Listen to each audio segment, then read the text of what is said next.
સોસાયટીના બંધ મકાનને તસ્કરોએ નિશાન બનાવ્યું. ₹1.95 લાખની ચોરી કરી ફરાર. અંકલેશ્વર પંથકમાં શિયાળા ઋતુનો ભરપૂર લાભ તસ્કરો ઉઠાવી રહ્યા છે. એક પછી એક ચોરીની ઘટનાને અંજામ આપી પોલીસની આબરૂના ધજાગરાઓ ઉડાવી રહ્યા છે.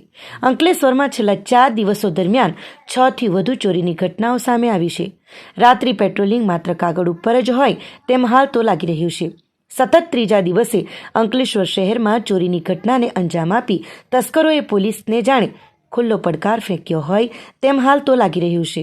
ગતરોજ અંકલેશ્વર શહેરે ડિવિઝનમાં આવેલ જૂના દીવા રોડ ઉપર આવેલ મહાવીરનગરમાં રહેતા કલાવતી પરમાર પતિની સારવાર અર્થે હોસ્પિટલમાં રોકાયા હતા. તે દરમિયાન તસ્કરોએ તેમના બંધ મકાનને નિશાન બનાવ્યું હતું. હોસ્પિટલથી પરત આવતા મકાન માલિકને ચોરીની જાણ થતાં તેઓએ અંકલેશ્વર શહેર એ ડિવિઝન પોલીસ મથકે જાણ કરી હતી. પોલીસે 1.95 લાખની ચોરીની ફરિયાદ બાદ ગુનો દાખલ કરી વધુ તપાસ હાથ ધરી હતી. અહીં નોંધવું ઘટે કે દીવા રોડ ઉપર 2 દિવસ અગાઉ જ 7થી 8 તસ્કરો એક સોસાયટીમાં લાગેલ સીસીટીવી કેમેરામાં કેદ થયા હતા. ત્યારથી જ દીવા રોડ ઉપર આવેલ સોસાયટીઓના રહીશોમાં ભય ફેલાયો હતો. મારું નામ કલાવતીબેન રાવજીભાઈ પરમાર. હું મહાવીરનગર B89 રહું છું, દીવા રોડ પર.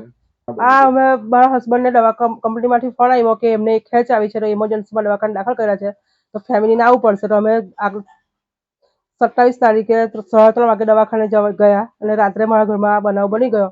તેની અમને કંઈ ખબર નથી. કાલે 28 તારીખે સવારે ચોરીમાં 2 ચેન, 2 તોલાની એક ચેન, 1 તોલાની ચેન, 4 જોડી મારી સોનાની બુટ્ટી, 2 જોડી સાંકળા, મારા અને મારી છોકરીના, એના પપ્પાની લક્કી, મારા છોકરાની એ કંડોળી ને પોલીસ આવેલા તપાસ કરીને ગઈ. હવે અમારી એ જ માંગણી છે કે મારી બહુ જ ગરીબ પરિસ્થિતિ છે. મારા હસબન્ડ કોન્ટ્રાક્ટ પર નોકરી કરે છે અને મારું જે ગયું છે તે મને પાછો અપાવે જ મારી અરજ છે. આપણી સંકલ્પ ન્યૂઝ ચેનલને સબસ્ક્રાઇબ અને લાઇક કરો, બેલ આઇકન દબાવો જેથી આવનાર ન્યૂઝ અપડેટ્સની નોટિફિકેશન આપના મોબાઈલ પર સૌથી પહેલા પહોંચે. Like, subscribe and share the video.